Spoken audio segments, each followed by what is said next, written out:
Tonight is a community service of the New York Institute of Technology.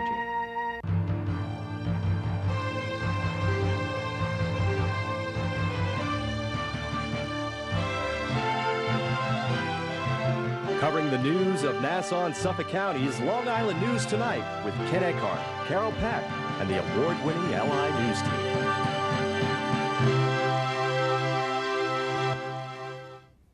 Good evening. I'm Ken Eckhart, and here's what's happening. A retired Glencoe Fire Department dispatcher has been sentenced to jail on charges that he stole almost $200,000 from the fire department where he worked. The Nassau County District Attorney's Office says 68-year-old George William Gray of Hendersonville, North Carolina, stole the money from 2003 to 2009 by writing hundreds of checks to himself and forging the signature of the department treasurer. The money was reportedly from an account funded by volunteer donors. Gray retired from the Glencoe Fire Department in 2009 after working for the department for 34 years, and the thefts were discovered after he retired. 2 fallen police officers were remembered today in funeral services. A fallen police officers being New York police officer Alan Shaberger's funeral was held in East Islip. He died last weekend when he was pushed over a railing and fell down a stairwell during a domestic violence call in Brooklyn. Also today, the funeral was held in Selden for Nassau County officer Jeffrey Breitkoff, who died this week in a friendly fire incident in Massapequa Park. Well, this was a special year for the St. Patrick's Day Parade in Manhattan. The parade is now a quarter of a millennium year old. That's 250 years of New Yorkers celebrating their Celtic roots.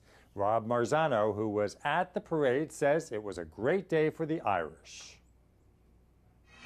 On a beautiful, cool, and sunny day, New York City held its 250th annual St. Patrick's Day Parade. According to Wikipedia, it's not only become the largest St. Patrick's Day parade in the world, but the oldest civilian parade in history. The first one was held in 1762 by Irish soldiers serving in the English military, and the tradition has expanded. New York Times best-selling author Mary Higgins Clark led this parade as Grand Marshal, followed by the men and women of the United States Armed Forces, along with local school marching bands. Spectators from all over, dressed from head to toe in Irish green, white, and orange, gathered along New York City's famous Fifth Avenue to watch this historic event, and it's reported as many as 2 million people witnessed the parade. New York firefighters and police officers in full dress blues and kilts marched in procession with bagpipes and drums, adding to the merriment of this momentous celebration. Live from New York, it's St. Patrick's Day, Salancha! And if you're not here, you should be. Mwah. Happy St. Patrick's Day! It's an event not to be missed, because on March 17th, everyone has a wee bit of Irish in them. In New York City, Robert Marzano, LI News Tonight. Well, spring doesn't officially start until Sunday, but you'd think it arrived today with the unseasonably mild temperatures we had here on the island. Stephanie Belazar visited a Long Island park to see if people were out taking advantage of the nice weather. It is nearly spring, and these Long Islanders are enjoying an early taste of the coming season. Spring officially arrives on Sunday at 7:21 p.m. However, these Nassau County residents took advantage of today's nearly 70-degree temperature to spend a spring-like day at Eisenhower Park in East Meadow. It's great. What can you say? It's beautiful. It's warm. The children probably don't care that the vernal equinox takes place this Sunday. That's when the Earth is the least tilted, making the hours of daylight and darkness just about the same length.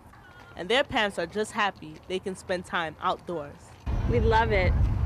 We're getting out of the house, finally. As a matter of fact, this mom's afternoon plans included another visit.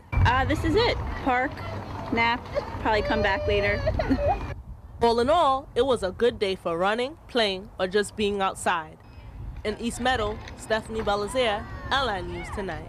The forecasters say the average daytime high for this time of year is just about 50 degrees.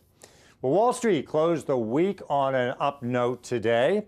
The Dow finished up almost 83 points. NASDAQ was up 7 2/3 points, and the S&P was up 5 1/4 points. NYIT's LI News Tonight continues after this.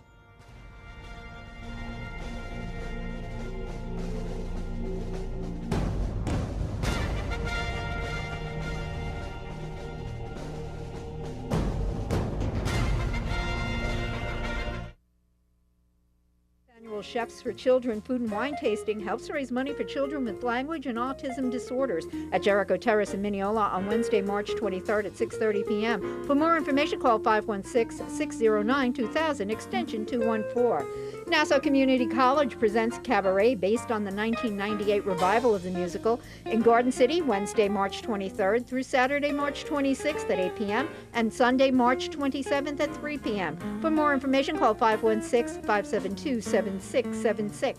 People in 128 countries will be taking part in Earth Hour this year by switching off their lights in celebration of Mother Earth on Saturday, March 26th at 8:30 p.m. For more information, log on to www.earthhour.org.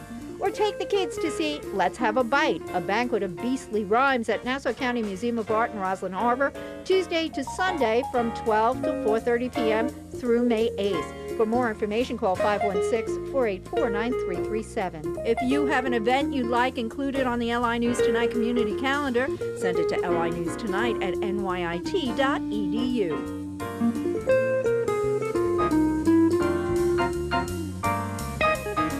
Play to start your future. Learn the industry. Use the technology. Become an expert in television reporting, journalism,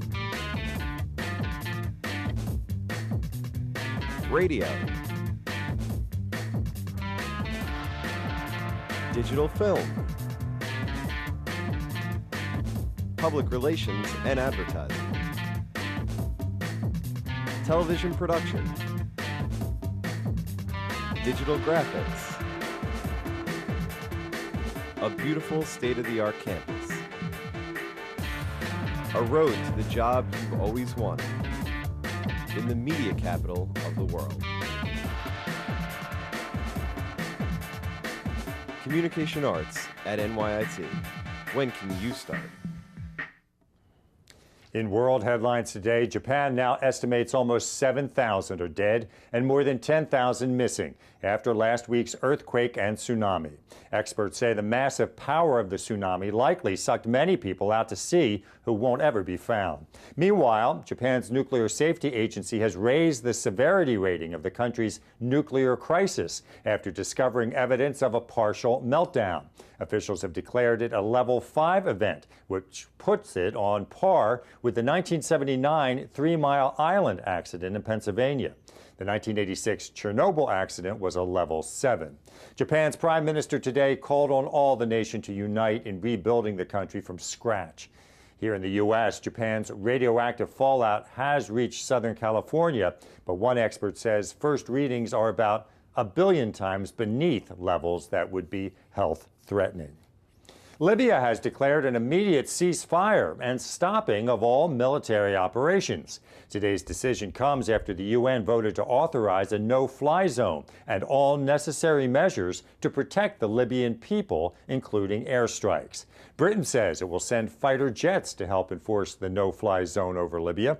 A Libyan foreign minister is calling the authorization of international military action a violation of Libya's sovereignty. And the New York Times says 4 of its journalists who were reported missing, captured by Gaddafi forces while covering the Libyan conflict, were due to be released today. Yemen's president has declared a nationwide state of emergency as the government intensifies a crackdown on protesters there, demanding his ouster. The decision was made by the country's highest defense council, but there was no immediate word on how long the emergency laws would be in place. Today's announcement was made after government snipers firing from rooftops shot into a crowd of tens of thousands of anti-government demonstrators, killing at least 40 people and injuring hundreds. The protest was the largest yet in the uprising that began a month ago, and the harsh government response marked a new level of brutality from the president's security forces. Well, if you've got a special event that you're planning to hold in your garden this spring, you've got one more weekend to get some new design ideas at the Hicks Flower and Garden Show in Westbury. Elizabeth Zumba reports on what the show has to offer. The 21st Annual Flower and Garden Show at Hicks Nurseries in Westbury continues this week to get Long Islanders excited about spring. Hicks workers say all the flowers you see here were grown in their greenhouse, and they say they got them to bloom just in time for the show. According to the Vice President of Operations, getting this spectacular garden displays ready takes about 2 weeks.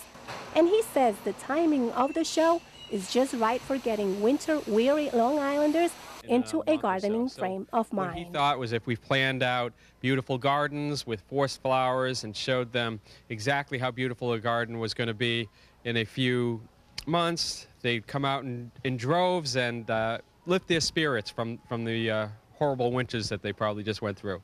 These garden designs were created to give homeowners fresh ideas for their own backyards. What we try very hard to do is bring the latest trends into the garden designs, and with some of the new products, new accessories for your garden, new garden accents, and certainly new floral varieties. You may want to create your own 4th of July garden to celebrate our nation's independence, or perhaps you are looking for a unique design for a summer wedding. One of our main focuses is showing people how to entertain in their gardens. People tend to spend a tremendous amount of time in their gardens as outdoor rooms. The flower show continues through Sunday. According to Hicks Nursery, they are hoping that 50,000 visitors come this year to the flower show. In Westbury, Elizabeth Zumba, LA News Tonight. A Long Island bookkeeper has been sentenced to prison for putting her husband on the payroll of her company, even though he never worked there. The Suffolk County District Attorney's Office says 47-year-old Christine Belmont of Patchogue worked as a bookkeeper for the company Combined Containers in Wyandanch. The DA's office says Belmont included her husband on the company's payroll for over 2 years. That happened 2 years ago, and it cost the company over $600,000. Belmont has been sentenced to 3 to 9 years in state prison and has been ordered to pay back that money. 3 men have been arrested in Suffolk County for allegedly robbing a bank in Lake Ronkonkoma. Officials say a Suffolk County Sheriff's deputy observed a suspicious male at a Central Islip 7-Eleven yesterday. And when the man got into a car and drove off, it was stopped by the deputy along with Suffolk County Police. Detectives determined the car was used in connection with the robbery on Tuesday at the Wells Fargo Bank in Lake Ronkonkoma. 26-year-old Christopher Baptist, 22-year-old Roger Londano, and 22-year-old Mario Londano, all of Central Islip, were arrested yesterday. Baptist was also charged in connection with the robbery of the same bank back in July when it went by the name Wachovia Bank.